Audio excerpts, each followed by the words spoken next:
안녕하세요. 저는 최은택입니다.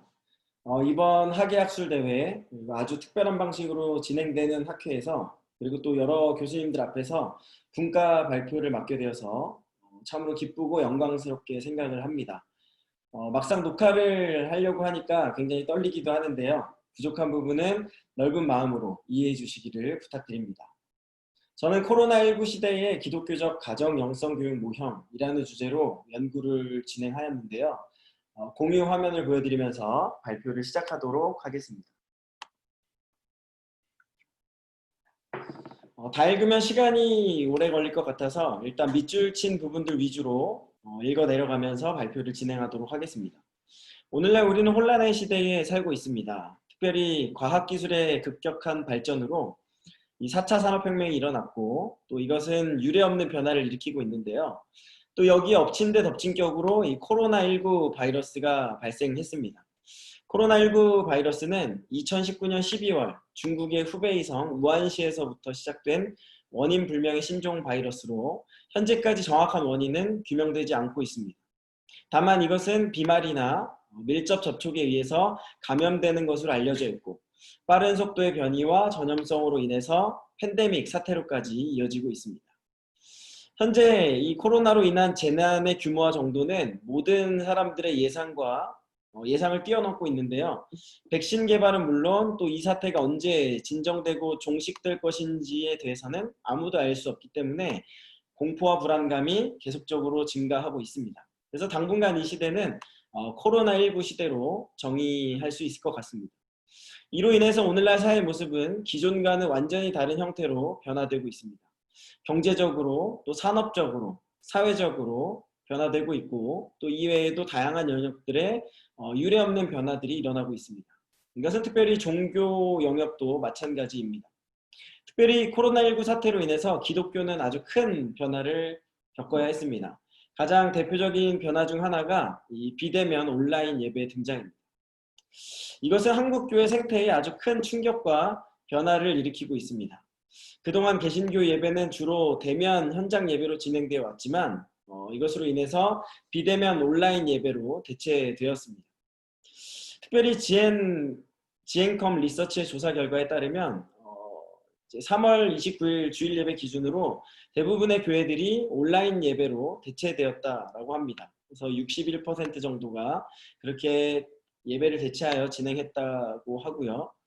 그리고 또 그런 예배에 대해서 그 본인의 예배 참석 여부에 대해서 질문한 것에는 출석하는 교회 온라인 예배 참석했다가 52%, 출석교회 직접 가서 예배드린 경우는 13%, 그 외의 경우는 가정예배 13.2%, 또 예배드리지 않음, 그리고 기독교 TV 등 다양한 방식의 예배를 드렸다라고 응답했다고 합니다. 특별히 흥미로운 결과 중 하나는 주일 성수에 대해 질문한 결과에 따르면 사람들의 인식이 바뀌고 있는데 주일 예배를 온라인 예배 혹은 가정 예배로 대체할 수 있다고 응답한 인원이 54.6%로 절반 이상을 차지하고 있다고 합니다. 이것은 앞으로 한국교회가 나아가야 할 방향성을 보여준다고 할 수 있을 것 같은데요.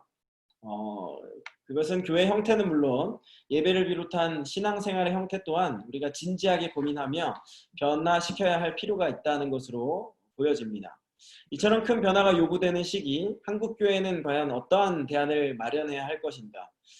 저는 그 중심에는 기독교 영성교육의 변화가 있다라고 생각을 합니다. 그래서 코로나 시대에 특별히 대면이나 접촉이 점점 더 어려워지는 상황 속에서 각자 어떻게 영성관리를 하고 또 이를 통해 기독교적 믿음과 신앙을 유지할 것인지에 대한 고민과 대안이 필요하다고 보았습니다. 특별히 앞으로 가정에서의 신앙생활이 점점 더 중요해지고 또 확대될 가능성이 높기 때문에 이것을 위해서 코로나19 시대에는 과연 어떤 방식의 기독교적 가정 영성 교육이 진행될 수 있을까에 대해서 질문을 던지고 연구를 진행해 봤습니다. 이를 위해 코로나 시대에 대한 이해를 먼저 시도했고요. 그 다음 기독교 영성 교육의 개념과 방향성, 그리고 또 가정을 위한 영성 교육에 대해서 살펴본 뒤에 코로나19 시대를 위한 기독교적 가정 영성 교육의 모형을 수립해 보았습니다. 제가 지금 마우스가 없어서 터치패드를 이용해서 이렇게 드래그를 하고 있는데요. 조금 이렇게 원활하지 못한 점은 좀 이해해 주시기를 부탁드립니다. 그래서 본 연구의 목적은 코로나19 시대라는 급변하는 사회적 상황 속에서 기독교 영성교육의 필요성과 가능성을 확인하고 구체적인 기독교적 가정 영성교육의 모형을 제시하는 데 있습니다. 먼저 코로나19 시대를 이해하려고 합니다. 그래서 코로나19 바이러스에 대해서 좀 살펴보자면 이것은 2019년 12월 중국의 우한에서 처음으로 발생한 뒤 중국 전역은 물론 전 세계로까지 확산된 호흡기 감염 질환입니다. 다음 내용은 좀 참고해 주시기를 바라고요. 세계보건기구는 2020년 2월 11일 신종 코로나 바이러스의 감염증의 공식 명칭을 코비드19로 정했습니다. 그리고 우리 정부는 2월 12일 신종 코로나 바이러스 감염증의 한글 공식 명칭을 코로나 바이러스 감염증 19, 그래서 국문 약칭으로는 코로나19로 명명한다라고 발표를 했습니다. 그래서 코로나19라는 명칭을 활용해 보았습니다. 그래서 특별히 코로나19는 감염자의 비말이 호흡기나 눈, 코, 입, 점막으로 침투될 때 전염되는 것으로 알려져 있고요. 그리고 또 변이도 빠르고 속도도 빠르기 때문에 코로나19에 대한 감염에 대한 불안과 공포가 점점 더 가중되고 있습니다. 그리고 백신이나 치료제가 개발되려면 적어도 2, 3년은 더 걸릴 것으로 예상되고 있어서 이런 불안과 공포는 더 가중되고 있다고 볼 수 있습니다. 그렇다 보니 당장의 코로나19 감염을 예방하기 위한 효과적인 해결책으로는요, 화학 백신보다는 행동 백신과 생태 백신이 강조되고 있습니다. 여기서 행동 백신이란 정부에서 시행하고 있는 사회적 혹은 생활 속 거리두기나 손 씻기, 손 소독, 마스크 착용 등과 같은 구체적인 행동 지침이라 할 수 있고요. 생태 백신이란 초기에 코로나19가 야생동물로부터 인간에게 전염된 것으로 알려지고 있기 때문에 자연으로부터 인간에게 건너오지 못하도록 생태적 거리를 두는 것을 의미합니다. 그래서 화학 백신을 개발하는 데 걸리는 시간에 비해서 코로나19의 변이와 전염 속도가 빠르기 때문에 화학 백신을 기다리는 것보다는 행동 백신과 생태 백신을 위한 실천과 노력이 중요하다고 볼 수 있습니다. 그래서 이러한 실천들을 사회에서는 적극적으로 권장하고 실천하고 있죠. 그런가 하면 코로나19 시대의 특징은 무엇인가? 저는 사회 문화적 측면에서 세 가지로 한번 살펴봤는데요.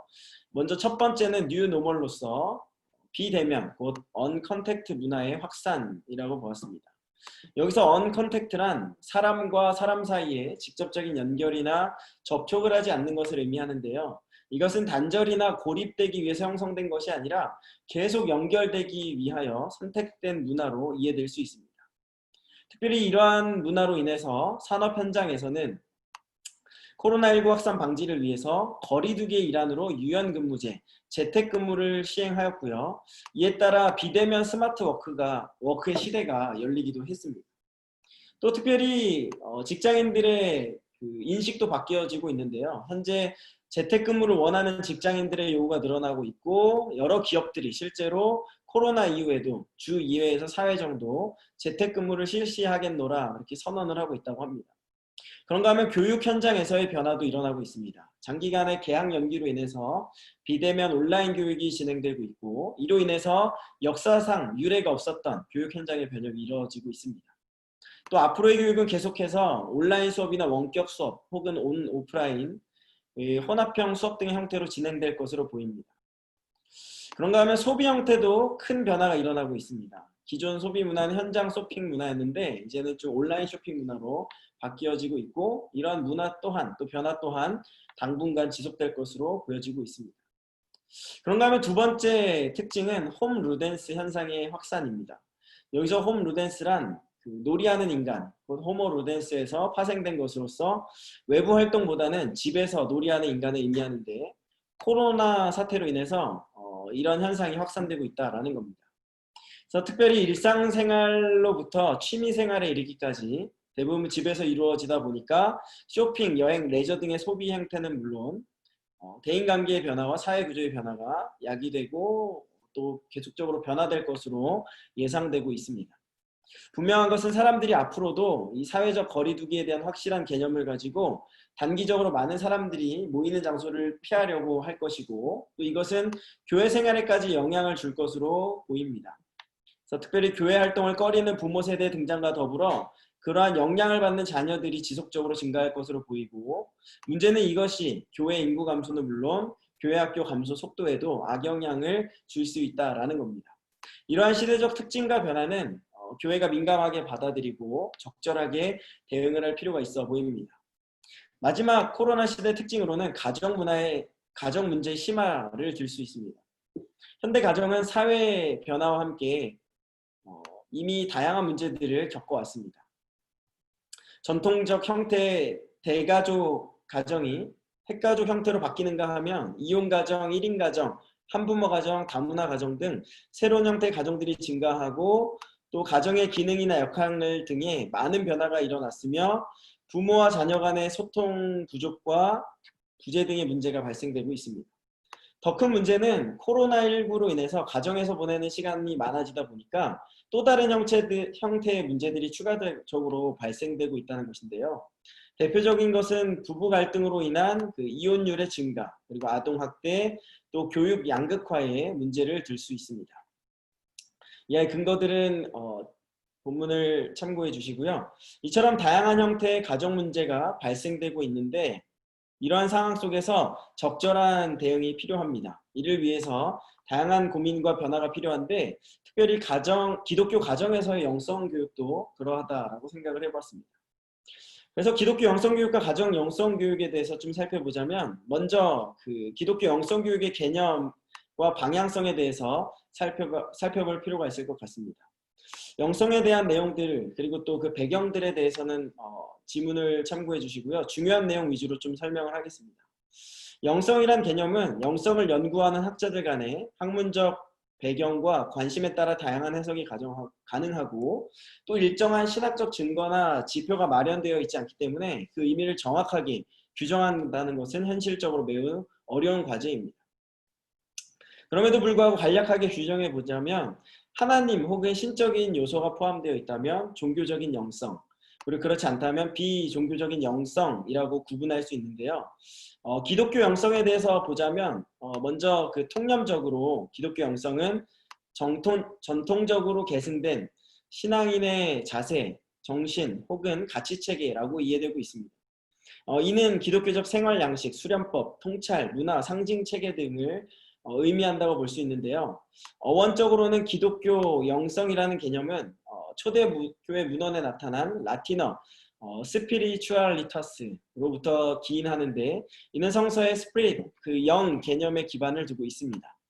성서에서의 영 개념은 구약 성서의 히브리어 루아흐와 신약 성서의 헬라어 푸뉴마와 밀접한 관련이 있고 이는 호흡, 바람 혹은 공기와 같은 의미를 가지고 있는데 루아흐는 하나님으로부터 나와서 인간의 생명의 연장을 가능케 하는 것으로 이해될 수 있고 푸뉴마는 하나님과 예수의 영, 곧 하나님의 사람으로서의 삶을 가능케 하는 성령으로 이해될 수 있습니다.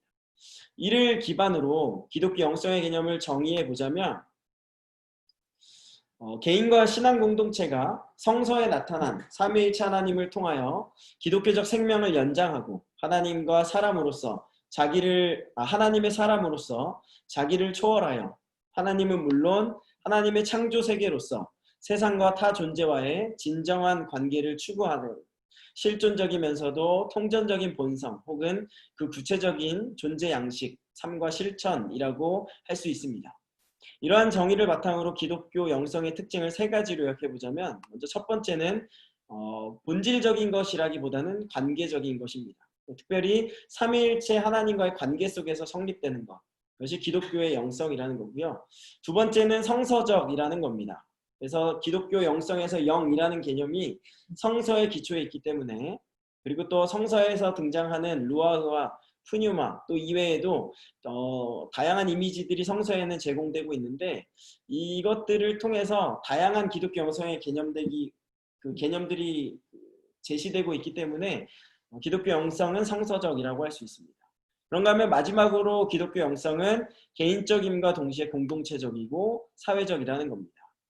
개인이 성서와 그리고 또 삼위일체 하나님과의 관계 속에서 영성을 형성하고 또 공동체와 관계를 맺고 또 그것을 가지고 사회로 나아가는 것을 추구하기 때문에 사회적이라고 할 수 있는 겁니다. 그래서 이렇게 어찌 보면은 오랜 역사와 전통 속에서 다양한 방식으로 형성되어 온 기독교 영성의 개념을 단순하게 정의 내리고 또 그 특성을 세 가지로 다 요약할 수는 없겠지만 이렇게 간결하게 규정해 봄으로써 코로나19 시대에 기독교 영성교육의 방향을 효율적으로 제시할 수 있을 것이라고 생각을 합니다.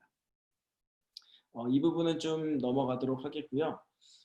그렇다면 코로나19 시대 기독교 영성교육은 어떻게 진행되어야 하는가? 좀 간략한 내용들을 좀 소개해 보았고요. 이제 중요한 부분은 이제 코로나19 시대에는 그동안 진행되어 온 방식의 변화가 요구된다. 그래서 영성훈련, 기존에는 이제 영성훈련의 개념으로서 영성교육이 진행되었다면 이제는 교육으로서 영성교육으로의 변화가 필요하고, 그리고 또 교회 중심으로 영성교육이 진행되었다면 이제 가정 중심의 영성교육이 필요하다. 이렇게 생각을 해봤습니다.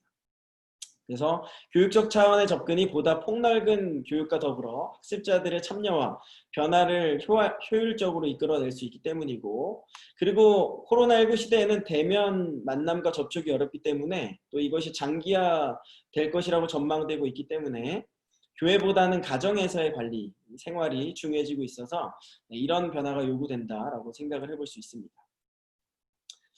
자, 그렇다면 코로나19 시대 기독교 가정을 위한 영성교육이 필요한 이유는 무엇일까? 먼저 세 가지로 보자면, 신학적으로 가정은 기독교 교육에 있어서 가장 기본적인 단위이자 동시에 중요한 장이기 때문입니다. 특별히 성서에는 가정이 신앙교육의 중요한 터전임을 지속적으로 강조하고 있는데요.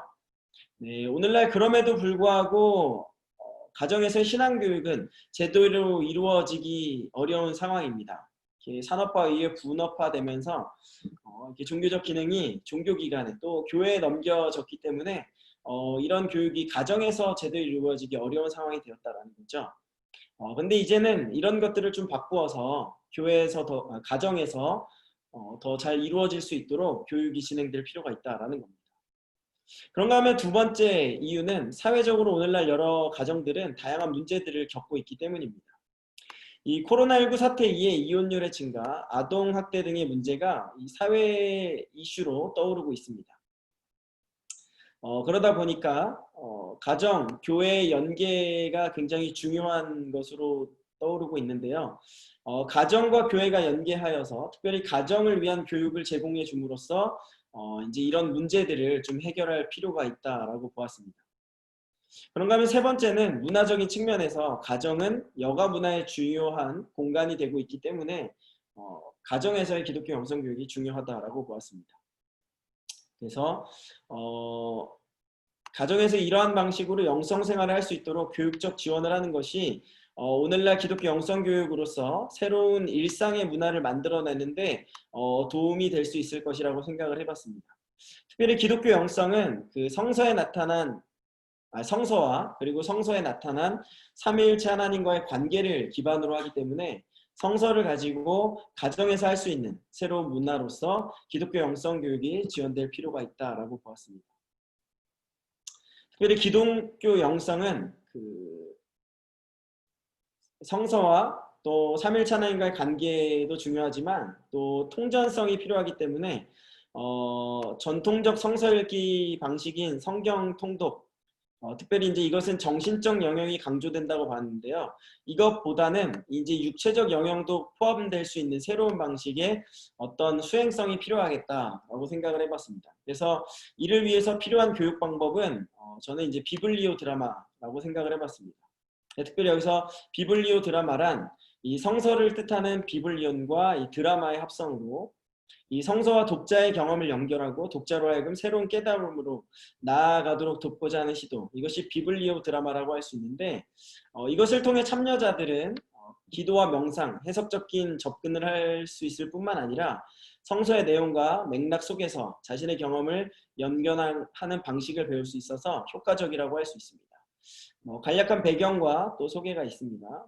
참고해 주시고요. 특별히 이것은 학습자들이 성서에 등장하는 인물을 연기하는 역할글 형식의 성서 학습 모델인데요.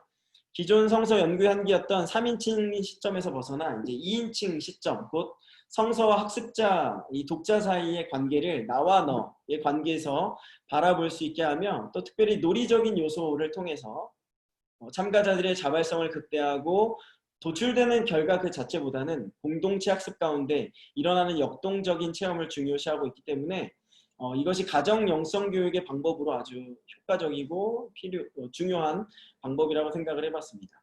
특별히 이것은 그 1970년대부터 시작됐는데 국내의 경우는 학계에서 논의된 지는 한 10여 년밖에 되지 않았고, 특별히 이제 심리치료 및 상담 분야나 또 우리 기독교 교육학 분야의 학자들과 전문가들에 의해서 소개되어서 다양한 현장과 또 관심과 주목을 받고 있습니다. 특별히 이제 고원석 교수님께서 최근에 이제 또 의미 있는 연구 결과물들을 내주셔서 이것을 참고로 또 많은 도움을 얻을 수 있었습니다. 그래서 이는 기독교 영성교육의 방법으로서 가정에서 부모와 자녀 간에 활용할 수 있는 적절한 교육 방법으로서 이해될 수 있고, 또 이를 통해서 코로나19 시대에 요구되는 기독교적 가정 영성교육의 모형을 구성해 볼 수 있다라고 생각을 해봤습니다. 이를 위해서 이제 그러면 비블리오 드라마를 활용한 기독교적 가정 영성교육. 먼저 비블리오 드라마의 근본 성격과 진행 방법을 좀 살펴봐야 할 것 같은데요. 비블리오 드라마의 근본적인 성격과 구체적인 진행 방식을 먼저 좀 보자면, 먼저 비블리오 드라마의 세 가지 근본 성격은 신체성, 그리고 상호작용 작용, 그리고 성서의 빈 공간, 느림의 미학을 활용하는 겁니다. 이런 것들을 가지고 학습자들은 성서에 더 깊이 있게 또 보다 다양한 방식으로 성서를 읽고 또 즐겁게 성서에 참여하며 성서를 바라보면서 이제 하나님과의 관계를 맺고 또 사회로 나아갈 수 있게 된다는 거죠. 그래서 성서, 극, 그리고 또 참여자, 이 삼중 구조로 이루어지는 것이 이제 비블리오 드라마입니다. 그런가 하면 구체적인 진행 방식은 세 가지입니다. 첫 번째는 웜업, 그리고 두 번째 연기, 성찰입니다. 먼저 웜업은 그 학습자들을 관객에서 참여 집단으로 변화시키는 작업이라고 할 수 있는데요. 이제 특별히 인도자, 디렉터의 역할이 굉장히 중요하고요. 이제 디렉터, 인도자는 가족 구성원 중에서 이 비블리오 드라마의 취지와 진행을 잘 이해하고 준비된 사람이라면 누구나 될 수 있고, 또 간단한 공동체 활동이나 놀이, 스트레칭, 심호흡, 소리치기 등을 통해서 이제 이 과정을 진행할 수 있습니다. 그런가 하면 이제 연기는 일반적인 연극처럼 미리 준비된 동작을 취하는 것이 아니라 대본을 가지고 하는 것이 아니라 이 참여자가 성서의 배경과 인물의 상황을 고려하여서 그에 맞게 생각하고 또 말하고 몸짓을 해보는 겁니다. 그래서 인도자는 참여자들의 연기가 제대로 이루어질 수 있도록 격려할 수 있고요. 연기자는 물론 연기자 외 참여자들은 연기의 과정을 성서 해석을 과정으로 이해하고 참여할 수 있습니다. 그런가 하면 세 번째 성찰은 연기가 끝난 뒤에 비블리오 드라마를 마무리하는 과정으로서 연기에 참여한 사람들이 자신이 맡았던 역할로부터 벗어나 각자 연기 과정 속에서 무엇을 느꼈는지 참여자들과 함께 나누는 것으로부터 시작을 합니다. 그래서 특별히 이때 전통적 방식으로서 성서를 또 다시 한번 읽으면서 연기의 과정에서 경험한 것들을 가지고 본문의 의미를 고찰할 수 있어야 되고요. 이것을 가지고 이렇게 달라진 생각을 또 다양한 해석을 가지고 나아갈 수 있게 됩니다. 물론 이 과정에서 개인의 주관적인 해석이 이루어질 수 있는데요. 이것은 나눔의 과정을 통해서 간주관적인 해석으로 나아갈 수 있습니다. 이를 기반으로 개인이 가정과 교회, 사회에서 어떠한 구체적 실천을 할 수 있는지에 대한 것들을 나누고 또 실천함으로써 기독교 영성교육의 목적을 달성할 수 있게 되는 겁니다. 그래서 이러한 이해를 기반으로 저는 이제 이 삼각기둥으로 도식화를 한번 해봤습니다. 그래서 성서, 극, 참여자, 이거는 이제 고원석 교수님의 그 다이어그램을 참고하였고, 또 이제 비블리오 드라마의 그 진행 방법, 이 세 가지를 이제 연결해서 하나의 이제 도형으로 표시를 해봤습니다. 그래서 이것을 기반으로 학습자들은 비블리오 드라마를 실천할 수 있고 이것을 가지고 사회에 나아갈 수 있다라고 보시면 될 것 같습니다. 그러면 이제 구체적으로 비블리오 드라마를 활용한 기독교적 가정 영성 교육은 어떻게 진행될 수 있는가, 그 구체적인 모형 예시를 한번 제시를 해봤는데요. 코로나19 시대에는 언택트 문화 영향으로 교회를 중심으로 한 신앙생활보다는 일상에서의 또 기독교인으로서의 삶 그 자체가 중요하기 때문에 이에 관한 내용을 다루고 있는 마태복음 25장 14절로 30절 말씀, 소위 이제 달란트 비유라고 알려져 있는 이 말씀을 가지고 예시를 한번 제시해 보았습니다. 그래서 자세한 내용은 한번 참고해 주시기를 바라고요. 먼저 이제 이 부분은 인도자가 먼저 이렇게 비블리오 드라마에 들어가기 전에 이제 참가자들에게 어떻게 내용을 소개할 것인지 간략한 배경과 또 장면들에 대해서 소개하는 장면 제가 좀 소개해 보았습니다. 먼저 이제 달란트 비유를 그냥 간략하게 6장면으로 한번 저는 나눠봤는데요. 그 내용은 이제 이렇습니다. 한 주인이 3명의 종들에게 재능에 따라 각각 금 5달란트, 2달란트, 1달란트를 맡기고 떠나는 장면. 그리고 그 이후의 장면들 쭉 있으면서 마지막 장면 6으로 가면 1달란트 받은 종은 땅에 묻어두었던 1달란트를 그대로 종에게 주인에게 가져다 주었는데 주인은 그를 책망하면서 그의 달란트를 빼앗아 10달란트 가진 자에게 주고 그를 바깥 어두운 곳으로 내어 쫓는 그런 이야기. 그래서 이런 이야기의 흐름을 먼저 인도자가 소개한 뒤에 다음과 같이 비블리오 드라마를 진행할 수 있다. 또 혹은 구성할 수 있다. 하는 방향에서 제시해 봤습니다. 그래서 먼저 웜업은 이제 이 비유의 내용과 연결된 이제 간단한 활동을 한번 제가 구상해 봤는데요. 이제 맡아주기가 될 수 있을 거라고 생각을 해봤습니다. 그래서 맡아주기는 가족 구성원들 각자에게 소중한 물건들을 이제 서로 좀 맡아보게 함으로써 서로에게 지금 집안에서 소중한 물건이 무엇인지 서로 알게 하고 그리고 또 그 물건을 맡기고 떠났는데 가족들이 그것을 제대로 맡아주지 않으면 어떤 기분일지 알게 하려는 그런 것입니다. 그래서 그런 방법을 좀 제가 적어 보았고요. 그 다음 두 번째는 이제 연기입니다.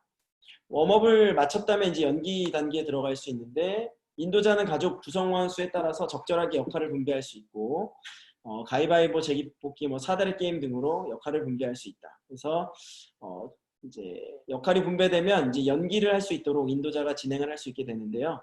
간략한 연기의 예를 들면 이렇습니다. 장면 1을 가지고 제가 한번 소개를 해봤습니다. 그래서 인도자가 할 수 있는 멘트 그리고 또 주인을 맡은 사람이 할 수 있는 말 그리고 또 종 그리고 또 주인 종, 주인, 종, 주인 이렇게 해서 장면 1이 어떻게 진행될 수 있는지 한번 구체적인 예시를 제시해 봤습니다. 그런가 하면 이제 마지막으로 이제 성찰인데요. 이제 연기가 다 끝났다면 인도자는 가족들에게 각자 연기 과정에서 혹은 참여 과정에서 무엇을 느꼈는지 돌아가면서 나누게 하는 겁니다. 이제 이런 나눔을 위해서 분위기도 만들 필요가 있고 그리고 이것을 나누는 과정에서 서로 더 성서에 한 발짝 더 다가갈 수 있게 되고 성서를 더 깊이 있고 다양하게 볼 수 있는 눈이 열린다. 라는 식의 어떤 이야기를 이제 소개했습니다.